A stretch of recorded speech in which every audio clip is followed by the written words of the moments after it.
Consulate అక్కడనే ఉంది, ఈరోజు విప్రో అక్కడనే ఉంది, ఇన్ఫోసిస్ అక్కడనే ఉంది, ఐటీ పరిశ్రమలన్నీ అక్కడనే ఉన్నాయి. అట్లాంటివి చాలా పరిశ్రమలు ఉన్నాయి అక్కడ. అది ఫైనాన్షియల్ డిస్ట్రిక్ట్. ఆ ఫైనాన్షియల్ డిస్ట్రిక్ట్ని ఇంకా కొంచెం ఎక్స్పాండ్ చేస్తే అంతర్జాతీయ స్థాయిలో పెట్టుబడులను ఆకర్షించుంటాడని అని చెప్పి ఈరోజు అక్కడ దాన్ని విస్తరించే ప్రయత్నంలో భాగంగా ఈరోజు పోయినాం అధ్యక్ష. పరోక్షంగా కోర్టులో పిఐఎల్ చేపిస్తారు, పరోక్షంగా పిల్లల్ని రెచ్చగొడతారు, యూనివర్సిటీ ల్యాండ్ తీసుకున్నారని. ఐఎంజీ భారత్కు పోయినప్పుడు లేని బాధ ఈరోజు టీజీఐఎస్సి పరిశ్రమలను నిలుపుకోవడానికి, పెట్టుబడులు పెట్టడానికి, వేల లక్షల ఉద్యోగ అవకాశాలు కల్పించడానికి ప్రయత్నం చేస్తుంటే ఎందుకు అభ్యంతరం పెడుతున్నారు అధ్యక్ష? ఎందుకు అంటే ఇంత సింపుల్ లాజిక్. అంటే రేపు పొద్దుగాల మీరు ఏ పరిశ్రమల కోసం భూమి సేకరించరా? ఏ రోడ్ల కోసం విస్తరించడానికి మీరు భూములు సేకరించరా? ఈ రాష్ట్రంలో పరిశ్రమలు రావద్దా? ఈ రాష్ట్రంలో పెట్టుబడులు ఎవరు పెట్టొద్దా? ఈ రాష్ట్రంలో చదువుకున్న నిరుద్యోగులకు ఉద్యోగ ఉపాధి అవకాశాలు ఇవ్వొద్దా? యూనివర్సిటీకి ఏం సంబంధం అధ్యక్ష భూమి? ఆ భూమి ఐఎంజీ భారత్ అని బిల్లీరావుకు కట్టబెట్టిన భూమి 25 సంవత్సరాల తర్వాత ఈ ప్రభుత్వం ఏర్పడిన తర్వాత, ప్రజాప్రభుత్వం ఏర్పడిన తర్వాత సుప్రీంకోర్టులో కొట్లాడి వేల కోట్ల రూపాయల భూమిని వెనక్కి తెచ్చింది నేను అధ్యక్ష. సుప్రీంకోర్టులో ఉద్దండులైన న్యాయవాదులను పెట్టి వాదింపజేపించి సుప్రీంకోర్టులో గెలిచి ఆ భూమిని వెనక్కి తీసుకొని ఈరోజు ఎవరికో అర్ధరాత్రి పూట కట్టబెట్టకుండా పరిశ్రమలు, ఐటీ పార్కులు చేయాలని, మల్టీ జోను మిక్స్డ్ యూజ్ కోసం చేయాలని చెప్పి ఒక మంచి ఉద్దేశంతో వస్తే దాన్ని కూడా అడ్డుకుంటారు. లేకులు రాకులు ఉన్నాయేంటివి? లేకులను రాకులను ఆక్రమించుకున్నది ఎవరు? ఎందుకు ఇవన్నీ వీళ్ళు ఈరోజు అడ్డం పడుతున్నారు ఏంది అనేది నేను అది ఇంకో సందర్భంలో వివరాలు చెప్తా అధ్యక్ష.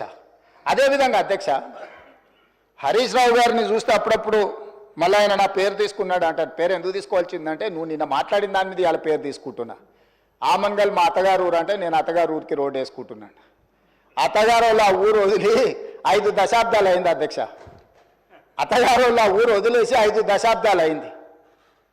ఫ్యూచర్ సిటీని వాళ్ళు పరిశ్రమల కాలుష్యంతో మొత్తం రంగారెడ్డి జిల్లాను సర్వనాశనం చేయాలని కుట్రపూరితంగా అత్యంత కలుషితమైన ఫార్మా కంపెనీలను అక్కడ పెడుతుంటే కలుషితమైన ఫార్మా కంపెనీలు అన్నిటిని ఒక దగ్గర కూడబెడితే అంతర్జాతీయ ఎయిర్పోర్ట్ కూడా కుప్పకూలుతుందని చెప్పి దాన్ని జాగ్రత్తగా జీనోమ్ వ్యాలీ ఏ విధంగా డిజైన్ చేసినామో అట్లా చేయడమే కాకుండా ఏమాత్రం కలుషితం లేని పరిశ్రమలకు భూములు కేటాయించాలి, దానికి అంతర్జాతీయ ప్రమాణాలు ఉండాలి, నెట్ జీరో సిటీ చేయాలి, ఏఐ హబ్ చేయాలా, స్పోర్ట్స్ హబ్ చేయాలా, ఎడ్యుకేషనల్ హబ్ చేయాలా, ఇట్లాంటివన్నీ మేము పెడితే వాటిని అడ్డుకోనికి ఆ రోడ్ అక్కడికి తీసుకెళ్ళి అధ్యక్ష రోడ్ ఆమన్గల్ కోసం వేయలేదు అధ్యక్ష, రోడ్ అత్తగారు ఊరికి వేయలేదు అధ్యక్ష.